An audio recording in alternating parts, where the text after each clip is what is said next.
बघा याच्यात भ्रष्टाचार, एक्स्टॉर्शन म्हणजे खंडणी, खून आणि म्हणजे जे जे गुन्हे या देशात आहेत ती सगळी या केसमध्ये आणि त्या पद्धतीने बीडमध्ये झाले. बीडमध्ये भ्रष्टाचार झालाय का? तर झालाय. हत्या क्रूर पद्धतीने झाली का? झाली. खंडणी मागितली आहे का? मागितली आहे. त्याच्यानंतर डोमेस्टिक व्हायलन्स, कौटुंबिक हिंसाचार झालाय का? झालाय. सगळे गुन्हे झाले.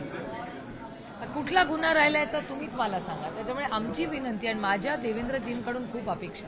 एक तर त्यांना मला असं वाटतं की ते एक सुसंस्कृत नेतृत्व आहे आणि त्याचबरोबर त्यांच्याकडून जास्त अपेक्षा. एवढं मोठं मॅन्डेट महाराष्ट्राने त्यांना दिलं आहे, एवढ्या मोठ्या संख्येने आमदार तुम्हाला निवडून दिलेत, लोकांनी विश्वास तुमच्यावर टाकलाय, त्यांच्याकडून न्यायाची अपेक्षा करायची तर कुणाकडून करायची? आणि त्याच्यामुळे मला आश्चर्य वाटतंय की 72 दिवस लागलेच कसे देवेंद्रजी मुख्यमंत्री असताना. की गावकऱ्यांनी त्यांच्या पाठीशी उभा राहिले दसांच्या. आता गावकऱ्यांनी कुणाच्या मागे राहायचं हा त्यांचा अंतर्गत प्रश्न असेल, पण माझं म्हणणं याच्यात आपण राजकारण आणायचंच कशाला? आपण सगळ्यांनी मिळून त्या कुटुंबाला न्याय मिळावं याच्यासाठी आपण प्रयत्न केला पाहिजे. आणि सरकारकडून हीच आमची अपेक्षा आहे की सरकारने कुणाचीही पाठराखण करू नये.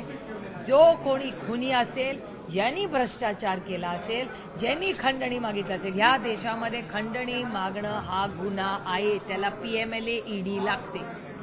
तर ह्या केसमध्येही वेगळा कुणाची पाठ राखतो, कितीही मोठा नेता असू दे, मंत्री असू दे किंवा कोणी असू दे, त्याची पाठ राखण करू नये. गव्हर्नमेंट असतं, कॉलिशनच्या गव्हर्नमेंटमध्ये एखाद्या मंत्र्याचा राजीनामा घेण्याची जबाबदारी त्या पक्षाच्या अध्यक्षाची असते की मुख्यमंत्र्यांची?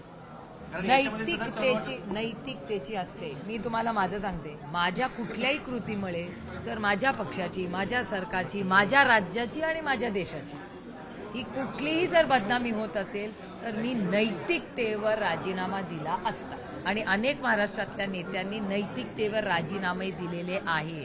ही महाराष्ट्राची संस्कृती राहिलेली आहे.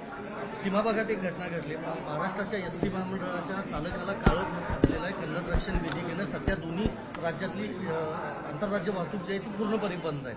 मला वाटतं माझी विनंती राहील की महाराष्ट्राच्या माननीय मुख्यमंत्री आणि परिवहन मंत्र्यांनी तातडीने कर्नाटकला कॉन्टॅक्ट केलं पाहिजे आणि नक्की काय झालं याची माहिती घेऊन याच्यातून अतिशय शांततेच्या मार्गाने मार्ग काढला पाहिजे. कृषी मंत्री कोकाटे यांच्या संदर्भातली निकालाची प्रत जोपर्यंत मिळत नाही तोपर्यंत आम्ही अपात्रतेची कारवाई करणार नाही असं नागरिकांनी म्हटलं. त्यांना मिळाली नाही का? त्यांना जर मिळाली नसेल तर आम्ही पाठवून देतो. सगळ्या मीडियामध्ये आहे.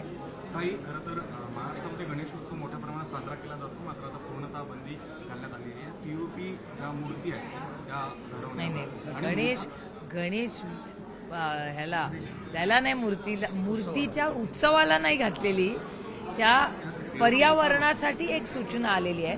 त्यामुळे महाराष्ट्र सरकारने त्याचा विचार करून केला.